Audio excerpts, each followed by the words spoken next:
From the 1011 Now streaming studio, this is 1011's Morning Pulse. Sponsored by Murray Roofing.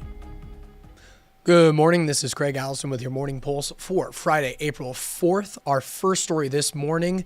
Across the world and right here at home, people from all walks of life are reacting to President Trump's tariffs. An economics professor at UNL is peeling back the layers and tells us a common misconception is other countries are the ones who cough up the cash. Professor John Began says, in reality, it's U.S. businesses and ultimately consumers who pay the price. He explained the idea of tariffs is to get businesses to buy and manufacture domestically rather than importing from overseas. But he tells us there's a number of complex industries in the U.S. that can't just cut themselves off from the rest of the world. You can see more reaction from a local business and the Nebraska Farm Bureau on our website, 1011now.com. Now, happening today, if you're still deciding on your outfit for the day, consider picking out something blue. Today's Wear Blue Day in support of Child Abuse Prevention Month. And this morning at the Capitol, multiple Nebraska organizations are marching along Centennial Mall to the Capitol and placing blue pinwheels to raise awareness to efforts to stop child abuse. March begins at 10 this morning. Next story, 34-year-old Trenton Engel has taken a plea deal and had all of his felony charges dropped, pleading no contest to a misdemeanor charge of obstructing a peace officer. This after he held his girlfriend hostage last September just outside of Lincoln and is accused of violating a protection order against the same woman a little more than 2 weeks later in Waverly. He was arrested after a chase in which investigators say he rammed several cruisers while trying to get away.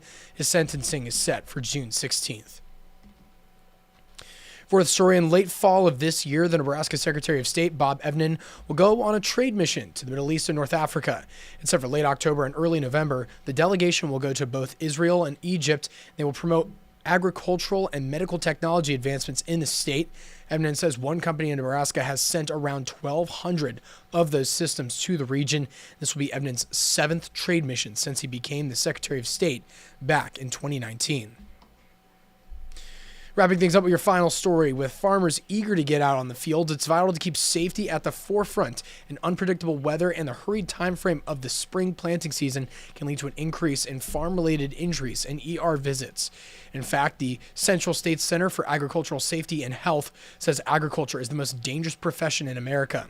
In 2022, workers in the ag, forestry, fishing, and hunting industry had one of the highest deadly injury rates, with 18.6 deaths per 100,000 full-time workers compared to 3.7 deaths in all U.S. industries. CHI worker tells us just to try to eliminate distractions while working with dangerous equipment can eliminate a lot of those injuries. That's your Morning Pulse for this Friday morning. We'll wrap things up with a look at your 7-day forecast.